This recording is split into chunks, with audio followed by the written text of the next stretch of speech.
নমস্কার বন্ধুরা, SB academic সেন্টারের প্রত্যেকটা ছাত্রছাত্রীকে স্বাগত। দেখতে পাচ্ছ আজকে আমি নবম শ্রেণীর ইতিহাস সলভ করাচ্ছি। এই বইটা সলভের জন্য প্রচুর ছাত্রছাত্রী রিকোয়েস্ট করেছে। ছায়া প্রকাশনী, ইতিহাস ও পরিবেশ, জিকে পাহাড়ি ও ডক্টর সুভাষ বিশ্বাস। এই বইটা সলভের জন্য প্রচুর ছাত্রছাত্রী রিকোয়েস্ট করেছে এবং তারা বারবার বলেছে স্যার আপনি এই বইটা সলভ করে দিন। তাহলে আলোচনা করা যাক। ফটাফট করে যারা ভিডিওটা দেখছো চ্যানেলটাকে সাবস্ক্রাইব করো এবং সমস্ত বন্ধুদের মধ্যে শেয়ার করো। তো দেখতে পাচ্ছ এবার আমি তোমাদের চতুর্থ অধ্যায় সলভ করেছি, শিল্প বিপ্লব, উপনিবেশবাদ ও সাম্রাজ্যবাদ। এই অধ্যায়টা সলভের জন্য রিকোয়েস্ট করেছে প্রচুর ছাত্রছাত্রীরা। তাদের রিকোয়েস্টের কারণে এটা আমি সলভ করে দিচ্ছি, দেখতেই পারছো। আমাদের এইখানে যে প্রশ্নগুলো আছে প্রশ্নগুলো তোমরা একবার দেখে নাও। অষ্টাদশ শতকের উৎপাদন ব্যবস্থার গুরুত্বপূর্ণ সংযোজক ছিল কি? যন্ত্রশক্তির উদ্ভাবন।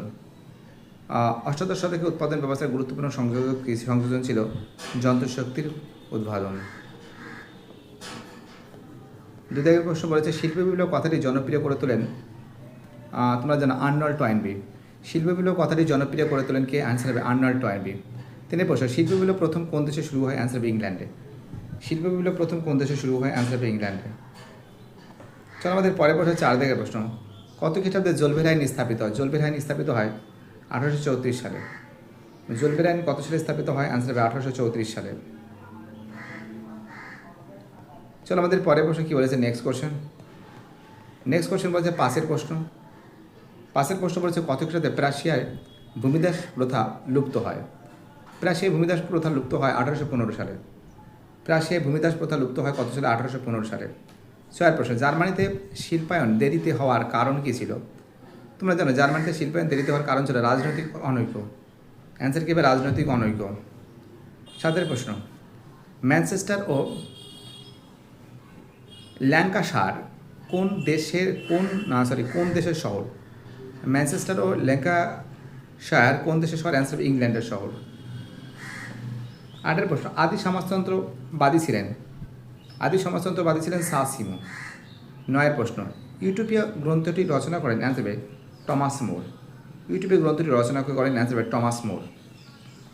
দেখো এইগুলো সলভ করে দেওয়ার পর এবার আমি তোমাদের পরের যে প্রশ্ন আছে 10 প্রশ্নটা সলভ করেছি। যারা ভিডিওটা দেখছো, যারা নতুন সদস্য হচ্ছে প্লিজ আর বসে দেখো না, চ্যানেলটাকে সাবস্ক্রাইব করো, সমস্ত বন্ধুদের মধ্যে শেয়ার করো। 10 প্রশ্ন কত খ্রিস্টাব্দে কমিউনিস্ট ইস্তেহার রচিত হয়? দেখো কমিউনিস্ট ইস্তেহার রচিত হয় কিন্তু 1848 সালে। 11 প্রশ্ন ঘেটো শব্দটি প্রথম ব্যবহার করেন? অ্যান্সার ভ্যানিসে। 12 কত খ্রিস্টাব্দে ব্রিটেন প্রথম মিশর প্রবেশ করে? 1870।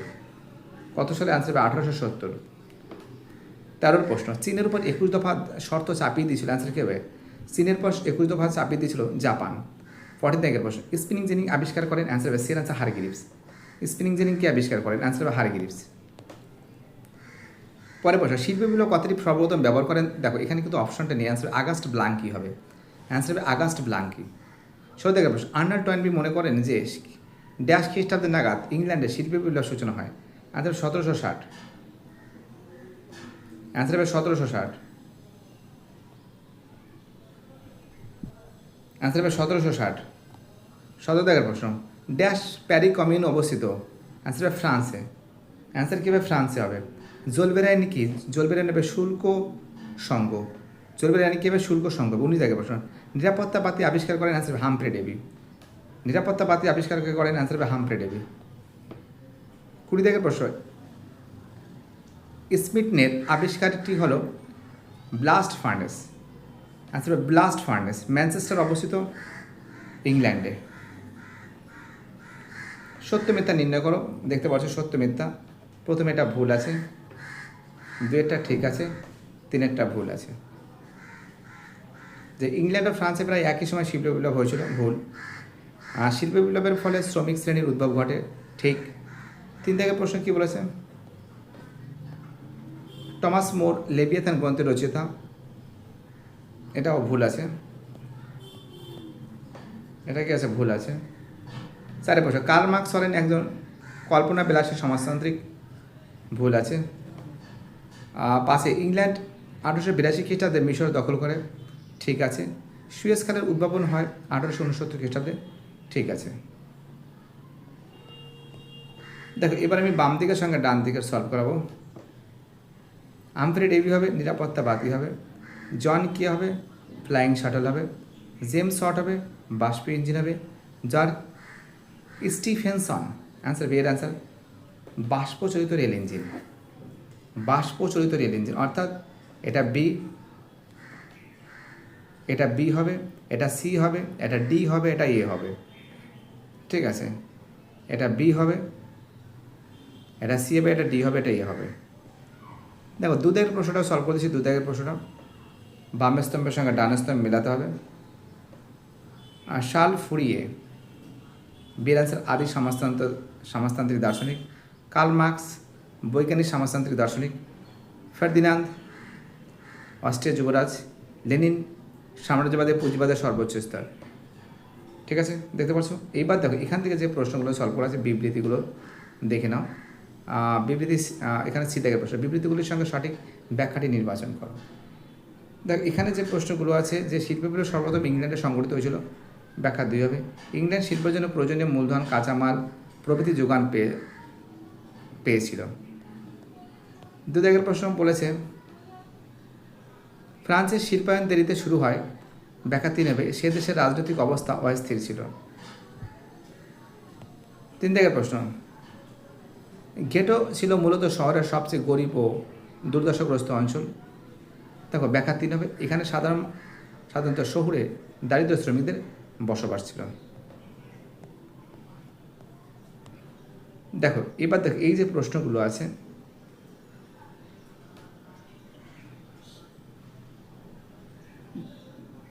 প্রশ্নগুলো সলভ করে দেওয়া হচ্ছে সরাসরি তোমাদের সামনে, দেখতে পাচ্ছ। প্রথম প্রশ্ন কি বলেছে, কে কবে শিল্প বিপ্লব কথাটি ব্যবহার করেন? 1837 সালে আগস্ট ব্লাঙ্ক ব্যবহার করেন।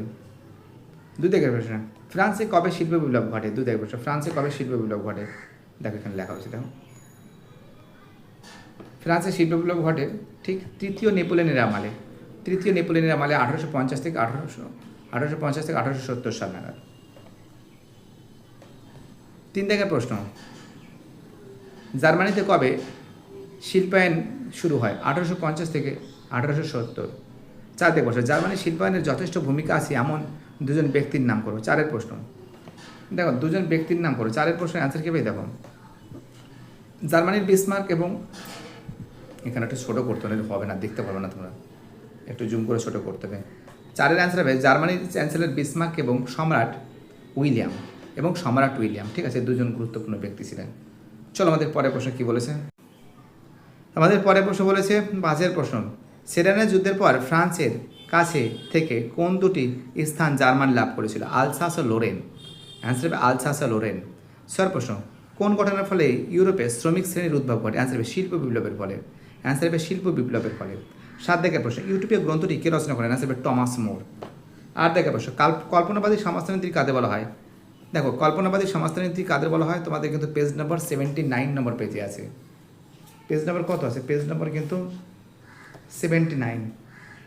ঠিক আছে, আমি তোমাদের পড়ে দিচ্ছি, বইতে আছে পেজ নম্বর 79।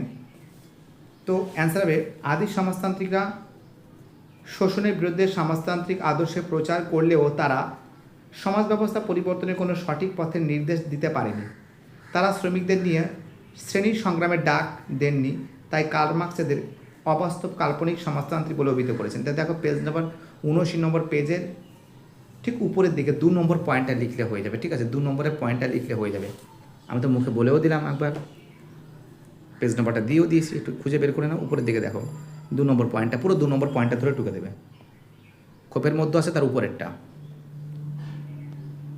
পেজ নম্বরটা বের করেছো? চলো আমাদের পরের প্রশ্ন, ইউটিউবে গ্রন্থের রচয়িতা টমাস মোর তো বলে দিয়েছি। 9 দেখো কে কবে কমিউনিস্ট ইশতেহার রচনা করেন? দেখো 9 নম্বর, দেখো অ্যান্সার হবে কার্ল মার্কস ও, দেখো এখানে লেখা হয়েছে কার্ল মার্কস ও অ্যাঙ্গেলস। অ্যান্সার কী হবে? অ্যান্সার হবে কার্ল মার্কস ও অ্যাঙ্গেল যৌথভাবে কমিউনিস্ট ইশতেহারটা করেছিলেন। ঠিক আছে, চলো আমাদের পরের প্রশ্ন কী হচ্ছে 10 প্রশ্ন, কারা কবে বাংলা বিহার উড়িষ্যায় দেওয়ানি লাভ করে? পেজ নম্বর, আচ্ছা এখানে কিন্তু আমরা দেখতে পাচ্ছি 10 নম্বরের কোশ্চেন, পেজ নম্বরটা ঠিক আমি নিচে লিখে দিয়েছি। পেজ নম্বর লেখার দরকার কী আছে, নিচে লিখে দিয়েছি। দেখে এখানে কী বলেছে, যে ব্রিটিশ ইস্ট ইন্ডিয়া কোম্পানি 1765 সালে বাংলা, বিহার, উড়িষ্যা থেকে দেওয়ানি লাভ করে। ঠিক আছে, দেওয়ানি লাভ করে। বুঝতে পারলে? চলো আমাদের পরের প্রশ্ন কী বলেছে। 11 দাগের প্রশ্ন, প্রথম বিশ্বযুদ্ধ কবে হয়? 1914 সালে হয়। 12 দাগের প্রশ্ন, ত্রিশক্তি মৈত্রীর অন্তর্ভুক্ত দেশগুলির নাম লেখো এবং ত্রিশক্তি আতাতের অন্তর্ভুক্ত দেশগুলির নাম বলো। 12 এবং 13 দুটো এবং তার সঙ্গে 14 যে ফ্লাইং শাটল কে আবিষ্কার করেন, এই তিনটি তোমার দেখাচ্ছি। প্রথম দেখো ত্রিশক্তি মৈত্র। ত্রিশক্তি মৈত্রের মধ্যে কে থাকে? দেখো ত্রিশক্তি মৈত্রের মধ্যে রয়েছে, আমরা যেটা নজর করে দেখতে পাচ্ছি, অস্ট্রিয়া, ইতালি, জার্মানি।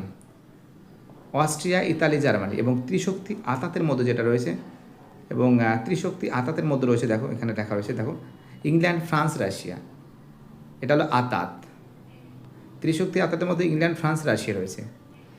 চলো আমাদের পরের প্রশ্ন কী বলছে, নেক্সট কোশ্চেন, ফ্লাইং শাটল মনে হয়, আই থিঙ্ক। কে কবে ফ্লাইং শাটল আবিষ্কার করেন? 14 দাগের প্রশ্ন। দেখো এর অ্যান্সার কী হবে? অ্যান্সার হবে জন কে। অ্যান্সার কী হবে? জন কে, 1733 খ্রিস্টাব্দে। তো দেখো এখানে যতগুলো প্রশ্ন আছে সব প্রশ্নগুলো কিন্তু আমি সলভ করে দিয়েছি। এবার দেখো 2 থেকে 3টি বাক্যে উত্তর দেওয়া মান আছে 2। দেখো এর অ্যান্সারগুলো না বাবু, পেজ নম্বর দিয়েছি 71, 72 নম্বর পেজ, এটা 72 নম্বর পেজে। 3 থেকে প্রশ্ন, এটা 75 নম্বর পেজে, এটা 73 থেকে 74 নম্বর পেজে, এটা 79 নম্বর পেজে, এটা 79 নম্বর পেজে, এটা 80 নম্বর পেজে, এটা 87 নম্বর পেজে। দেখো পেজ নম্বরগুলো আমি খুব সুন্দর করে লিখে দিয়েছি, ঠিক আছে, তোমাদের কোনো টেনশন হবে না, ঠিক আছে। পেজ নম্বরগুলো লিখে দিয়েছি, দেখো দেখেছো, এই পেজ নম্বর খুঁজে খুঁজে তোমরা অ্যান্সারটা বের করো। আমি পেজ নম্বর 2কে দিয়েছি। ভিডিওটা অনেকটা বড় হয়ে যাবে, বুঝতেই পারছো, তোমরা বড় হচ্ছ। পেজ নম্বর বলে দিয়েছি, ফাটাফাট করে লিখে নেবে।